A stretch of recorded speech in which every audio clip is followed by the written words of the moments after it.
Hello, this is Chas with Heirloom Leaves and Seeds, and today I am starting video one on a wedding series. Now, in one of my last videos, I talked about how my daughter is getting married this fall. So I am in full-on wedding mode.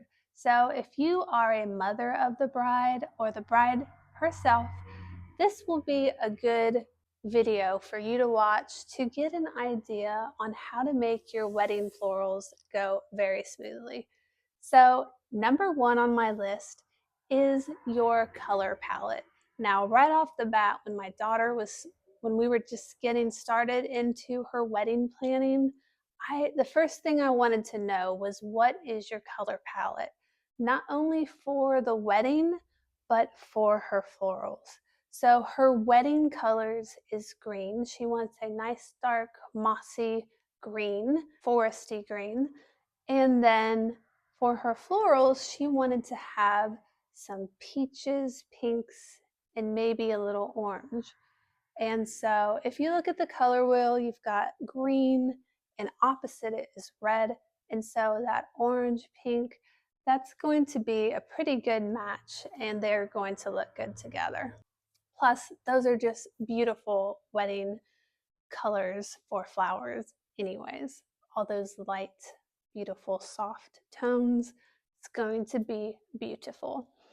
And then next is the size of your bouquet. So, something to let your florist, your flower farmer know is the size of the things that you're wanting. Make sure you give them the details. And I have a funny story with this. When I got married, I had a picture of this beautiful bouquet that went from white to light pink to a medium pink to a dark pink to a red. And it just went like this. And it was nothing but roses. But when they were delivered, it was tiny. And when I saw it, I'm like, oh, Mom, did you get my sister one? Because she was a junior bridesmaid. And I thought, oh, she got her the same thing, just in a smaller size. But no, that was my bouquet. And we were all like, oh. So that was a little bit of a shocker. And my nice aunt went and fixed the problem, and she went to get more flowers and a larger size. And it worked out. It was beautiful, but just a little funny thing. It seems like there's always something that goes just a little wrong at a wedding, and that was ours. And I'll put a picture up here if I can remember it. Just, give whoever's doing your flowers just an idea of the size you want. Because somebody may want just a tiny one. They don't want it to, take away from their dress, or they may want a big, glorious bouquet that just you're just wowed by. So give them an idea of sizes, and the same for your tables. They may not know the size of your tables. If you're going to be in a grand hall and you have 30 tables and you want a beautiful large bouquet in the center of each of them, let them know that. And then if you're having a smaller, more intimate wedding, you're just probably going to want some little bud vases with small flowers in them.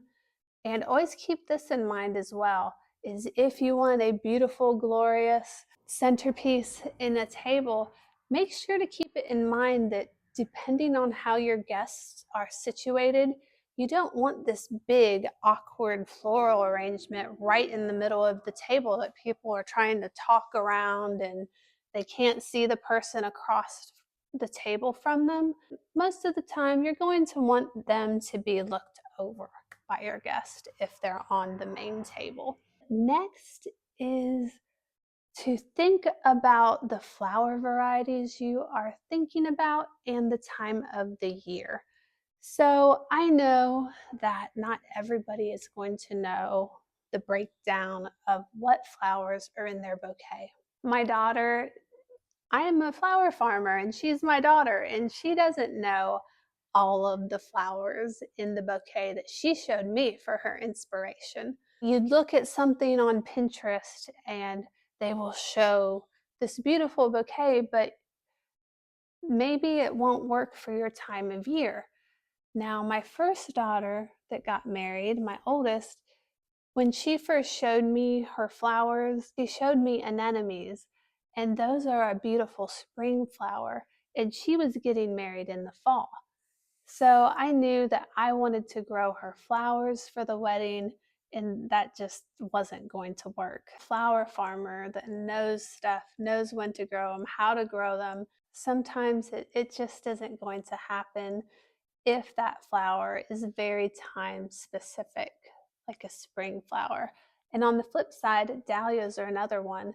Dahlias are known for flowering in the late part of summer and fall. So if you're getting married in the spring, you're not going to want that dahlia. Well, you may want it, but it just isn't going to happen. If a, if you go with a florist or something, and if they can get it, it will probably be expensive if it's not in its normal time frame to get it, and it may not be the best quality.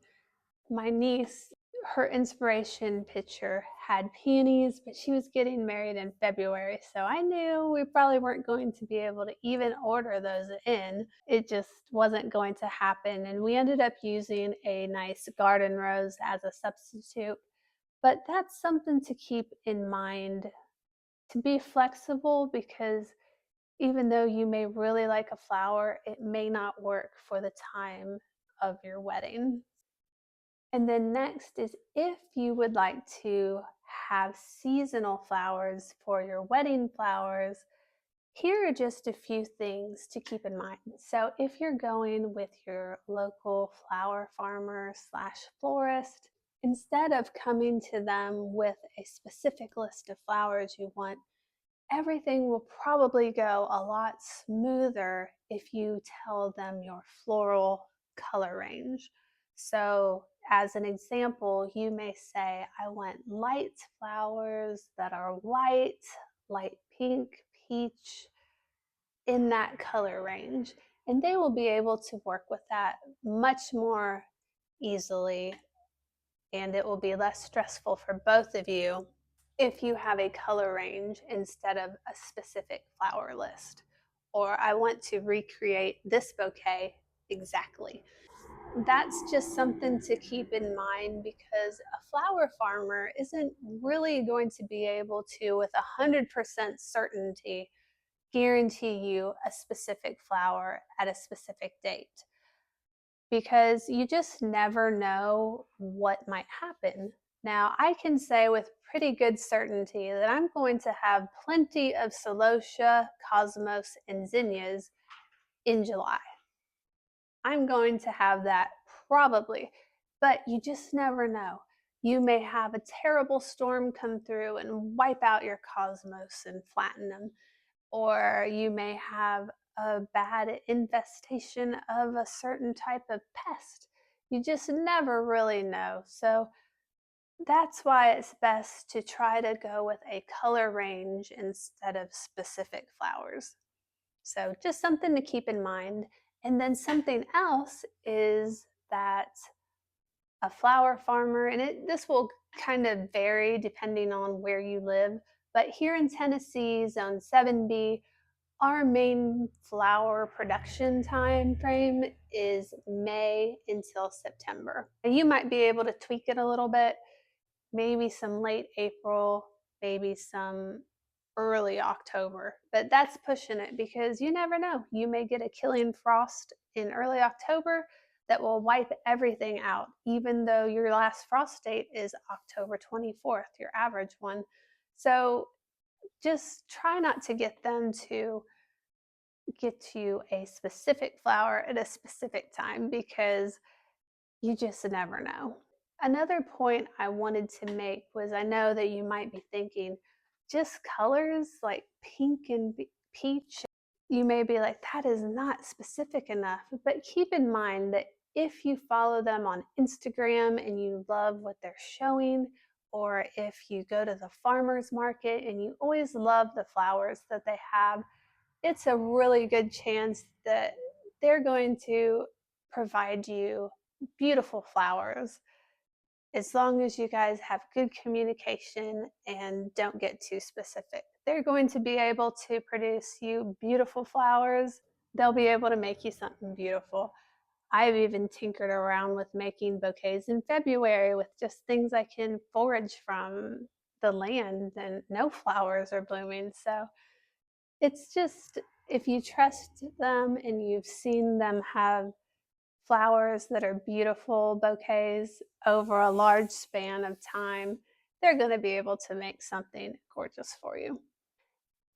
And then the next thing is to keep a floral budget in mind.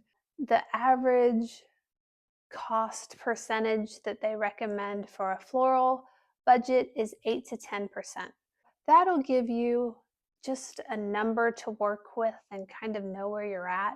And you can go a little less, a little more, just depending on what you want. So say that you have a $10,000 overall budget for the entire wedding.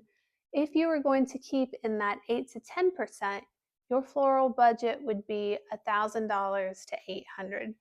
So that'll give you just a nice price range to shoot for when you're figuring out what you want for your flowers. Just something to keep in mind is arches, any floral installations, nice big centerpieces. Those are going to be the things that are going to suck up the most money. So if you wanted to be on the less expensive side, stick to the bouquets, the boutonnieres, corsages, and maybe some loose flowers for some little bud vases on the tables. So that'll give you an idea on pricing. What I said earlier, the arches and the big floral centerpieces, those are always going to cost more than little bud vases and simple bouquets. So that'll give you an idea of what to aim for. Another thing that would probably be pretty expensive, it all depends on your area, but having big floral arrangements going down the side of the aisles, that could get pricey as well. So that's just an idea of what to shoot for your floral budget. And I know some people are going to have a smaller budget and others will have a larger budget. So it just depends on your wedding size and what you want. But this will give you a good idea of that number, that sweet spot to hit to keep your wedding budgeting on track. Next is something that I am this way on everything. And I just like simple, classic, to the point stuff. So now this all depends on your budget. Are you doing this yourself? Especially if you're a mother of the bride that is trying to do this themselves. Or maybe you're going to get the bouquet made, the bouquets and boutonnieres and corsages made, and then you're just going to get flowers and do the rest yourself. In this instance, I would make sure to keep things simple because there is so much to do on a wedding day that you don't want to get overwhelmed with flowers. Even if you love flowers, just keep it nice and simple. That's what I'm doing with my daughter's wedding because I am the flower farmer. So I'm going to keep things nice and simple, nothing too over the top. There was a saying years ago, and it was, I think, in a teen magazine, and they were talking about your hair on prom. And they said, don't try to make your hair flip or it will flop. And what that means is everybody wants their hair to look amazing on prom. But if you have your hair straight and this is your daily thing, you're not going to want to have it all curled and up in some weird updo that you didn't try ever until prom day. So that applies to so much more in life. Now, if you're having a full-out florist that comes, does everything, you don't have to worry about a thing, go crazy. And if you have the budget to do it, that's awesome and go for it. But if you're trying to do this more on your own, just keep things elegant, simple, clean, just so you don't stress yourself out. So what we're doing for her wedding is we're gonna have the usual, the bouquet for the bride, the bridesmaids, the boutonnieres for the groomsmen, and then some corsages. But then for the rest of it, we're going to do something for, I think, going to have this triangle wooden piece behind them when they get married. And it's going to say, if this is the triangle, she's going to have something there and maybe here. And then we're going to do various bud vases all down the tables because we're having rectangle tables, just rows of them. So just simple bud vases. And then the church has these beautiful original, I think, windows. They look like it. And there's 6 of them. So I wanted to do something that was called like a window arrangement. I'm keeping it fairly simple. I don't want to get too carried away. This isn't a garden show. So I'm trying to keep it pretty simple. The window arrangements may be pushing it. I don't know. If you're doing it yourself, just keep that in mind. Don't try to be too over the top because you don't want to stress yourself out. If you're the mother of the bride, that's the last thing you want to do. On that wedding day, you're going to have so many other things. You're going to be worn out, you're going to be tired. So keep it simple. Sometimes simple things are the most elegant and beautiful. And I'm a minimalist at heart, so just keep it simple. Keep it classic, keep it clean. If you're trying to do this yourself. So that's some advice there. And then last on my list is to buy local when possible. Now, something I really had no idea about until recently. I mean, I kind of always thought that this was probably the way it was, but I didn't know how extreme it was when you get flowers that are flown in from Ecuador, Colombia. I think Colombia is the biggest producer of flowers that get brought into the United States.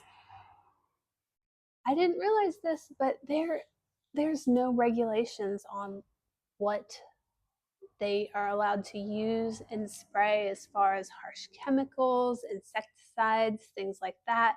This goes way deeper. Well, first of all, that's not going to be very healthy for the florists that use these flowers and even the people that receive them. The last thing you're going to want to do is probably bury your face in a big bouquet of roses that have been flown in from Colombia because there's no telling what is on them.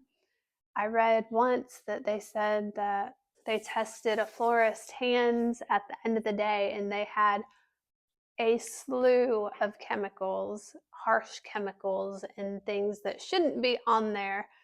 And so these flowers that are getting flown in from other countries, they're just covered with insecticides and bad things and nasties. So that's just something to consider. And also think about from an eco-friendly standpoint, these flowers are probably going to have more airline miles than you will in your entire life because they travel so much. So their carbon footprint is big. I didn't know this either, but a lot of the workers that work at these big flower farms, they're subjected to not ideal working conditions. I read this morning about somebody that it was in the peak season for Valentine's Day roses, and they had fumigated. They usually will grow them in greenhouses. So they fumigated the roses to make sure that there was no insects because that's one of the only things about that's regulated when they are brought into the United States is they don't have these insects from other countries on them, of course. But in the peak of like Valentine's Day season, they were trying to get out as many roses as they could. They would fumigate them. 30 minutes later, they were sending the workers in to cut these roses, and they were almost passing out from dizziness and headaches. That's just something to think about, and just a quick Google will show you plenty of crazy stories that I just didn't even know about and am frankly shocked at. And it's just something to think about. Here at Heirloom Leaves and Seeds, I don't use any insecticides.